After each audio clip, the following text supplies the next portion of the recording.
Last Tuesday, March 27th, a group of students and faculty went to a city council meeting to show support for a polling site on campus.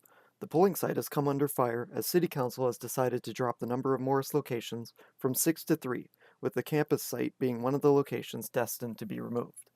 The students were with a nonpartisan group called MPIRG, or the Minnesota Public Interest Research Group, and at the meeting they presented to the city council a petition with the signatures of 160 students and 11 student organizations, as well as a letter detailing their reasons for wanting a campus polling site. The letter, to sum it up, basically said that this decision to decrease polling stations from 6 to 3 in Morris would remove a polling station from campus, which would decrease voter turnout among students who are traditionally non-voting, which is a very important thing because, the U of M as a whole, and in particular Morris, has had a very good track record of having students vote. That's Justin Terhar, a student with MPIRG. He and another student, Thomas Comrade, were both at the city council meeting, and both helped to deliver the letter and petition. We presented, a study that basically was very explicitly clarifying that as distance to polling station increases, voter turnout decreases. Yeah. People need time to vote. Sometimes, if it's harder to vote, you don't vote, especially if you're a college student and maybe you're undecided, and you're not thinking about it ahead of time because you're a college student and you're busy, and you've never voted before, and you don't know particularly what's going on. So streamlining the process is very important for introducing people to it. Renting voting booths would be $2,000, not $2,000 more, but it would be $2,000 that has been spent in the past.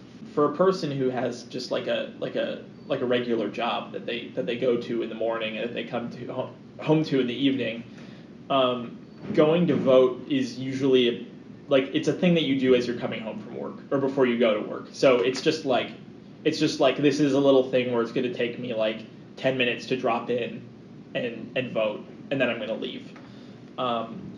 And that's also what it used to be for students when it's on here on campus, because it's just right there in the space where they're at all day. But students, most people in their daily routine, don't go off campus. I'm either going to walk 10 minutes to the polling place and then 10 minutes back, or I'm going to have to get on a bus that leaves at this specific time and then drive over and then get off the bus and then go vote and then come back out and wait for the bus to come back so I can get back on and get back to campus. Every little bit that makes it a little bit harder to vote is just a little bit more where someone's just going to be screw it, I don't care about this election anyways. 3 members of faculty from UMM also went to the city council meeting to give their own testimonies on why the polling location should stay at campus. 2 of them were Ben Narvaez and Kevin Whalen, teachers at UMM. They respectfully said that they thought they had researched it well and that they had reached a decision, and they made it pretty clear that they weren't going to change it. Despite some ambiguity about what the council knew about how many students live on campus, how many students have voted on campus. It didn't seem that they were quite aware of the actual data when it came to student participation for voting. Right. Or the potential for it in terms of how many have participated plus how many didn't who could, since we have things like same-day registration. Blaine Hill, city manager for Morris, was at the city council meeting to receive the letter and testimonies. He believes that a polling location at sites other than UMM would be better for the community as a whole. Yeah, I looked at the letter, and there were a couple things in the letter that concerned me. One was the demands that they made, and that's the way they phrased it, was they made demands. One of the demands was to keep 6 polling places, which didn't necessarily address the key issue that they were worried about. And I've thought about this a lot since the city council meeting, and 2 words come to mind. One of them is access, and for me, one of them is the will to vote. Will. And I think I think their concern is that if you take away the polling place at UMM, then college students are going to have less of a will to vote, which I don't understand, because college students tend to be educated people, and in the end, the access is still there. So unless the polling place is put right in front of you, if you're going to use that to be the decision-making point for choosing whether or not you're actually going to get out and vote, to me that's concerning, because everybody else in town, there's 3,000 voters, registered voters, basically, is what we normally see.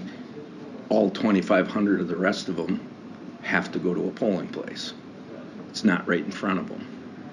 It could be right next to them, but they have to go out and go to a polling place. And so then I think there's some concerns about college students having the ability to travel. And there's really, to me, the primary concern seemed to be that the further away the polling place is, the less likely a college student's going to decide that they want to go vote. I'm a student. Most of our council people are students. There's a time during the day that you're probably going to be able to get away to go vote, depending on what your schedule is, and it's open for a long time. If you do wind up having an issue with, class schedule, and you don't want to risk, going over to the armory and vote, you can always do it ahead of time. You can ask for a ballot 45 days ahead of time. You can go down to the courthouse whenever you want during that period and vote, at your convenience.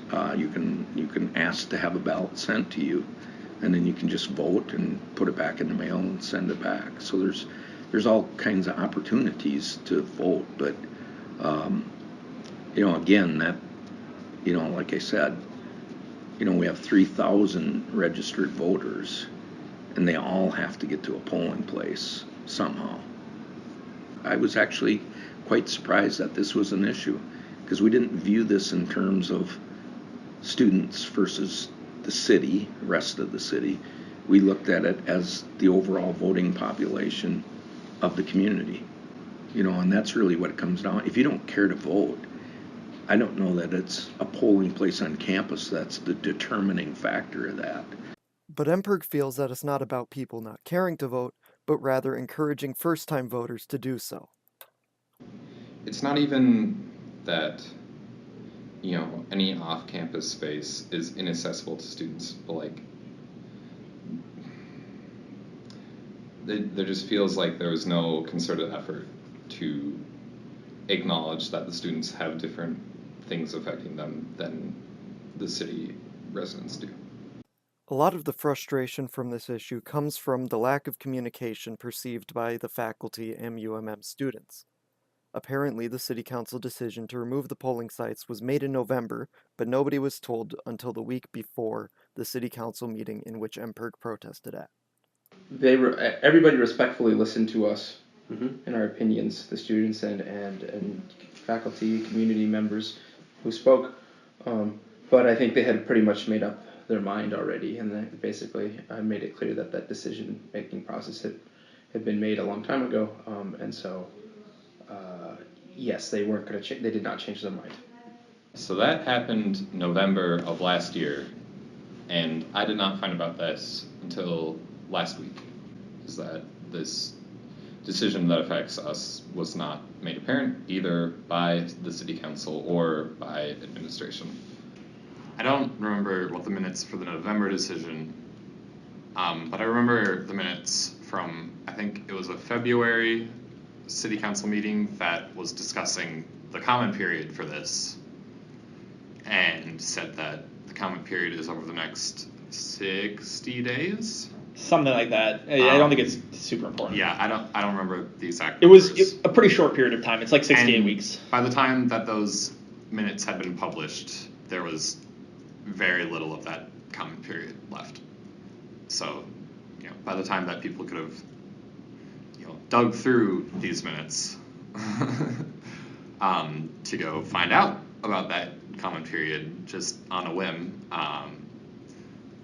that there would have been very limited time for them to actually do anything about it. Yeah.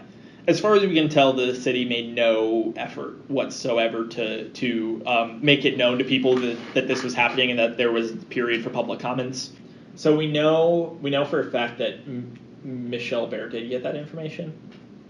But it seems to me that she probably either didn't really understand the importance of it or just didn't really care that much. She probably didn't even know that there was a polling place on campus. They didn't send out any kind of notification to people or any kind of advertising about the fact that this had occurred and that there was a comment period and that they were looking for comments, probably because they weren't looking for comments, but that's me editorializing, obviously. But yeah, as far as I can tell, there was absolutely no effort on their behalf to make this known to anybody. Michelle Bear is the chancellor for the UMM campus. According to Blaine Hill, she, along with her administration, was notified by him about this issue in November. They apparently worked together on this, as well as several other things in close communication. How long has the campus administration known this change was going to take place? I think we started talking to him prior to when it came up in November to reduce the number. Okay. And I work closely with the campus on a number of issues. You know, we're doing a lot of stuff with renewable energy and all kinds of stuff. So I spend a lot of time out here on campus and work directly with some of the key leaders on the campus. Actually, the former chancellor had a advisory council that I sat on, so I spend a lot of time dealing with this. Empert claims this issue is even older than November. And this has been like a really long thing. Amanda Barnes, who is the city auditor treasurer, has really had it out for this polling place for a long time, since like 2 years ago. One of the reasons why Amanda Barnes didn't like that place, one of the reasons why Blaine Hill didn't like that place. So there were the issues of that it's kind of difficult, or that it's pretty difficult to park near because there's a very long walk up. I don't think that was a valid reason though, because the university showed Blaine Hill different locations. The RFC was one, the gallery in the HFA was one, the Welcome Center I think was one, and they talked about clearing out those buildings to have them be closer to a parking lot that would be specifically designated for the use in the election, because that's in the university statutes, is that you have to be able to provide access to a polling location for students. Yeah. I think in particular Blaine Hill,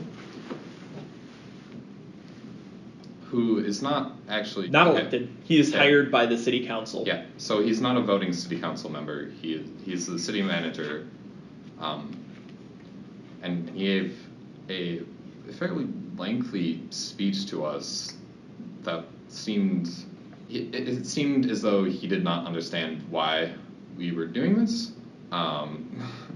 He seemed kind of frustrated, which echoing what Thomas said, I don't understand why we were fought so hard on this.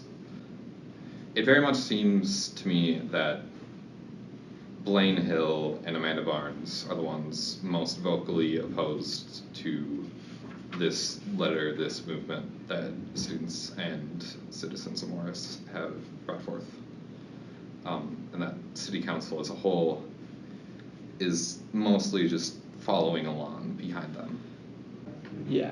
I would also really like to reiterate on some level, like, the amount of contempt that Blaine Hill and Amanda Barnes seem to have for us, because what was really notable to me about Blaine Hill because Blaine Hill gave a very, as you said, gave a very long testimony about why we don't need 6 polling locations and why there shouldn't be, and that we don't need one on campus.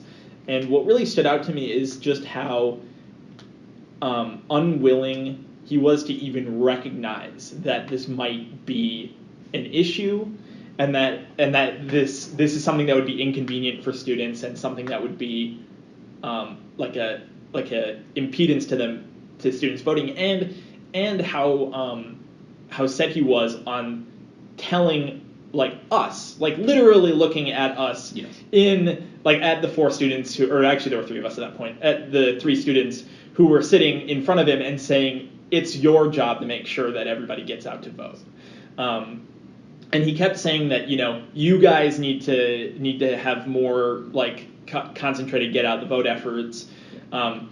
You guys need to do this. You guys need to do that, and make sure that people can get out to the polls. And for me, that was actually like kind of the most shocking thing to me. They are all very in tune with what impacts their ability, what would it impact their inability to vote, i.e. it being a little bit convenient, or having a long way to walk from a parking lot, not having enough parking space in a parking lot. There was a lot of talk about parking lots, like not being able to drop off people, like just going past. But they're not at all concerned about what's convenient and what's easy for the students, which is, for us, what's easier is being able to walk to a place, having it very close by. And having it to be convenient, because that's how we get around. We walk. We're not. A lot of students don't have cars, as I've already mentioned, and we spend our time on campus. More than anything, I don't think they're necessarily trying to suppress student votes. I just don't think they even think about it, or I don't even think they. It's not a priority. So It's not a priority for them. So I don't think that they're sitting there saying like, how can we actively undermine student participation in elections? But they didn't even think about it. And they don't want to think about it once the issue is raised because the decision had already been made. Blaine Hill said his concerns were on updating polling sites and updating the way the city votes. But what prompted this was the change in election equipment that's going to take place. We have electronic voting machines, and those are old, and now's the time to upgrade them to the newer style. Plus, there's some new technology that came out with regards to coming in and registering or signing in to vote at a polling place. And so then we sat down, we had the discussion about what do we want to do? Do we want to continue to maintain 6 polling places moving forward? Or do we want to look at whether or not we want to downsize to a smaller number of polling places and then buy new equipment for those polling places? And so we sat down and we looked at all the issues pertaining to that. And one of them was financial, but it wasn't the primary one. One of them was staffing polling places. It's getting harder and harder and harder to find judges that will actually come in, learn how to be a judge, and then conduct the election. One of the other issues that came up was the fact that we're now moving to other means of voting. Minnesota has changed some of the laws where now you can vote up to 45 days ahead of time. So you don't have to wait till election day. You can go in and get a ballot from the county auditor or apply for a ballot to be sent to you from the county auditor and vote that way.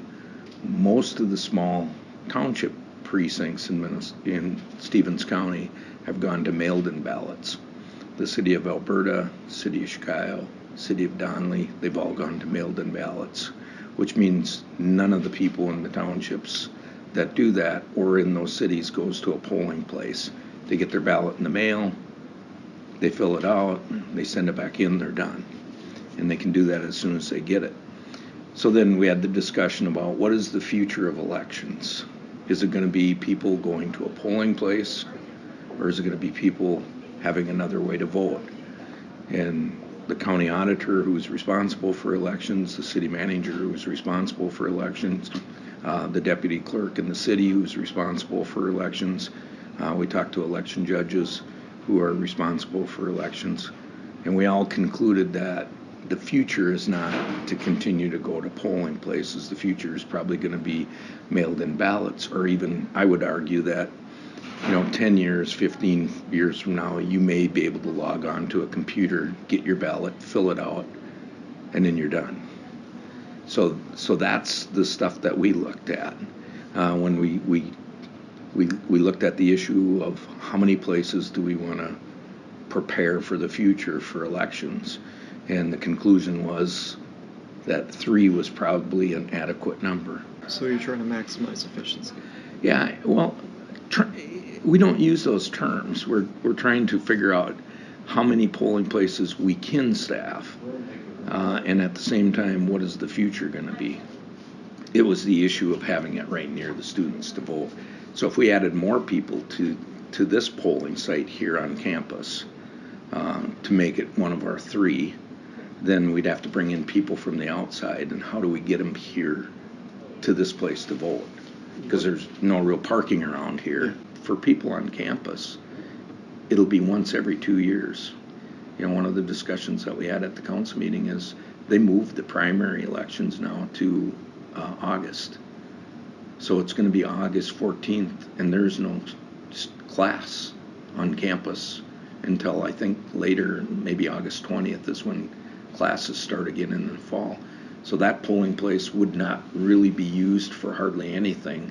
It would only be people that stayed over the summer and still lived on campus, but otherwise it wouldn't even be utilized. You know, so you're talking about election once every 2 years. Most cities in Minnesota used to have an odd year election where they'd vote for mayor and council and maybe school board members and stuff, but they put them all into the general election. And really, you know, what I've seen as an election judge now for probably about 35 years is that there's a lot more political kind of issues that make people know and understand that they need to get out and vote. Like this year in Minnesota, there's going to be a governor's election, and actually 2 U.S. senators will get elected. And so there's a lot of reason for students to get out and vote and the rest of the public to get out and vote. You know, and again, you know, the discussion at the city council table was if you have to go 4 blocks to vote and you're not willing to do that, then that doesn't seem acceptable. Students are traditionally a low voting population, low voting demographic. Do you believe it is the responsibility of the students to increase this, or the responsibility of the city? Well, I think it's everyone's responsibility, but adding a polling place wouldn't be my solution. Educating my students here on campus would be the solution. You know, I was at a conference just recently, one of the Minneapolis Star-Tribune writers who's been there forever writing on government said it's an obligation of a citizen to be educated as to what's going on in their country and then to participate in it. You know, and if you can't teach that lesson to students on this campus, then I think something's wrong. And actually one of the things I said at the council meeting was, if you want to bring students and the community together more, you don't isolate the students on campus. You know, students going out to a polling place and intermingling with other people that are going to the polling place, if not just to be seen, is probably a good thing. You know, there's other places that students wind up going, whether it's the grocery store or other stores downtown or whatever it is. And I understand that some students don't drive, but I also know that this campus has a very high number of students that either walk or ride bicycles. The mobility in this current environment that we're in now, going 4 blocks, I just can't imagine that that's an issue. It's motivation and it's will. So if you want to vote, you have the ability to vote. If you don't want to vote, then putting a polling place right in front of your door isn't the answer. In this day and age, I think there's more of a come to me kind of attitude versus me go to you kind of attitude. And I was brought up that, I mean, this would never have been an issue for me, you know, because that's what you do. I mean, you know, if I have to go to a polling, I've been going to polling places ever since I was eligible to vote. But the idea that you'd have to bring the polling place to me, otherwise I wouldn't vote, it just doesn't make a lot of sense to me. Do you have friends or family members who have skipped voting days because they don't have an ease of access? No. No. And actually, like I said, I've been doing election judging for a long time. And, you know, 35 years. That has never been a discussion that we've had, ease of access to a polling place. It's never been that way. You know, the biggest issue with maybe voting is a winter storm. You know, but never once in my career out here, this is a small little town. One of the things I said, if you had one polling place in Morris, that would be ease of access. Access isn't the issue. It shouldn't be the issue. For our perspective, if you look at, let's say, an elderly person that can still drive and they want to come to that polling site, they'd have to find a parking space. And then they'd have to get to the polling site. And then they'd have to get in and they'd have to find where they actually vote. And they could probably do that. You know, if you look at it, you can't say, well, it's impossible that could ever happen. But if we have a site that's easier, then that's one of the things that we looked at. Like the Armory, there is no issues with people trying to get there. And actually with students, you're only talking about 4 blocks away, and there's actually a walk path that goes, you know, probably half that distance. But students and faculty weren't convinced by the claim that the Armory is just as accessible as the campus polling site. I have no idea where that is. I honestly, if you showed me a map, I could not point it out. If you showed me the building, I would not call it the Armory, I would call it that building. I think it's really important to have a polling station here, knowing how significant it is to having getting students to participate engaged in the civic process in elections and voting. My fear being that moving it to the Armory for students would we'll see a huge decline in student participation in the upcoming elections. Regardless of whether or not people should just be voting because they should be, the reality is from the data that when polling stations aren't close by, especially with young people, they don't participate. And so I was disturbed by when I found out just recently that the polling station was going to be closed. But one thing to think about, Tom, is, you know, thinking about the route from here to the Armory. Can you walk that in the winter on sidewalks? The answer is no. It's a rhetorical question, but there are no sidewalks to get from here to there. You know what I mean? Despite this, Blaine Hill expressed optimism for the future of Morris elections. Do you think voter turnout will be the same in upcoming elections? I think it will, and I think it should be. Somebody choosing not to vote just because the polling place isn't across the mall from where they live, I don't understand that. You know, I don't know if the students know and understand completely how all the rules are set up for polling places. You know, one of the things that actually came up during the discussion at the city council meeting was some concerns that we maybe didn't even realize were there, and that has to do with there are rules, there are laws when it comes to a polling place, and basically a polling place is a place that people can come to register their vote, and it needs to be free of any influence whatsoever. And so the student center, and I've said this before and I'll say it now, is probably one of the worst locations that you could have for a polling place for a number of reasons. Number one, for students, it's a little bit better, but for anybody other than students, there are additional issues, but it's being used as a student center. And so during the city council meeting, one of the things that was brought up was that people were actively gathering students to come in and vote around the student center, which is prohibited around election sites. So election sites are supposed to be free of people that are trying to influence people to vote and who to vote for and all those kind of things.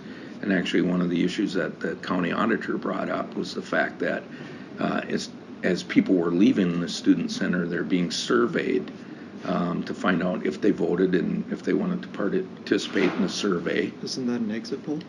Exit poll, but you have to be at least 100 feet away from the polling place. On the other hand, Emperg said that it was Blaine Hill and Amanda Barnes that didn't understand the rules for polling sites. Another thing that Amanda Barnes said during the hearing, or during the city council meeting, is that there can't be like gatherings of people within 100 feet of the polling place, which, first of all, it's not true. There is a statute that says that there cannot be any partisan messaging, any like posters or signs or anything like that within 100 feet of a polling place, and that you can't go into a polling place, for example, like wearing a shirt that has like explicitly partisan messaging on it. However, there is no rule about just anyone being within 100 feet of a polling place. That's completely legal. It's completely legal to be within 100 feet of a polling place. It's completely legal to tell people that they should go vote. You just can't tell them who they should vote to. It's completely legal, in fact, to ask them who they voted for as soon as they leave. We call that being a pollster. And, that's totally legal, because obviously they don't have their ballot with them, so they can't show it, and they can say whatever they want. They develop information about who they voted for. It's completely at their prerogative, and they can say whatever they want. They could lie. It doesn't matter. But so I explained the story to them about how useful it was to have, and how convenient it was to have the polling place right there on campus, and how many students that I think, at least, would not have voted on that day had the polling place not been right there, who probably would have been like, oh yeah, I'll do that later, and would have walked, or if I would have had to say you need to walk 2 blocks that way or get on this bus, they would have been like, okay, I'll do that later, and then they never would have done it. And in response to this, Blaine Hill said, specifically gesturing in my direction as I was sitting in the crowd and saying, He referred to, as he was gesturing, he said one of the students. Yeah, one of the students. So he wasn't specifically referring to me, but it was very obvious because I was the only one who had said anything to this effect. And he said, explaining the situation that I had explained about how I was grabbing students. And he used that word grab. I don't know if he thought that I was literally grabbing people. It almost seemed like that was the implication. He was certainly trying to muddle the mixture by using that specific word grab as opposed to any other word that might make sense, like encourage or anything else. And he said, I think that's illegal. In reference to this action. And then Amanda Barnes notably piped up over everybody else and said it is. I think that was the point where she talked about the 100 feet. Yeah, the 100-foot rule, that you're not allowed to congregate within 100 feet of... Does not apply to telling people that, hey, you can vote here. No, it's not. It's not a rule. Straight up, there's no rule that says you can't congregate within 100 feet of a polling place. Just not in anything. You can tell people they can vote. Yeah, you can tell people they can vote. You can tell people they should vote, and you can gather within 100 feet of a polling place if you want. You just can't gather inside the polling place. That's the only place you can't gather. When asked if they thought a future compromise was possible, faculty said yes. Of course. Oh, sure. Have a 4th polling station. Yeah, why not have 4? I'm sure the university would make the proper accommodations that they were worried about in terms of parking and all those accessibility and stuff. I'm sure the university would be more than happy to. The university is required to accommodate polling stations by law. Blaine Hill, on the other hand, said there was no need. I don't think it's needed. I can tell you, I believe that college students are educated people.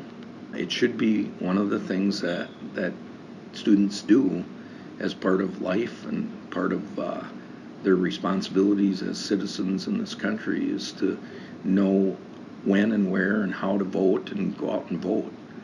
Even so, Emperg says they'll keep fighting to try and get a polling location back on campus. What that next step is currently being discussed by, not even just one student group, but many student groups. So there'll be, and not even just student groups, but also faculty groups, and as more and more time goes on, I'm sure we'll hear more and more about other groups, but there will be many people taking many next steps, and I think that as of right now, people are still deciding what those next steps will be. Yesterday, Tuesday, April 3rd, students were able to get a resolution passed in the campus assembly that states the campus now must A. Provide transportation to and from the polls from campus with shuttles leaving campus every 15 minutes, B. Allow students to miss a portion of class in order to go vote, and C. Work to reinstate a polling place on campus. TBH News will follow the story as it progresses and provide updates as they come.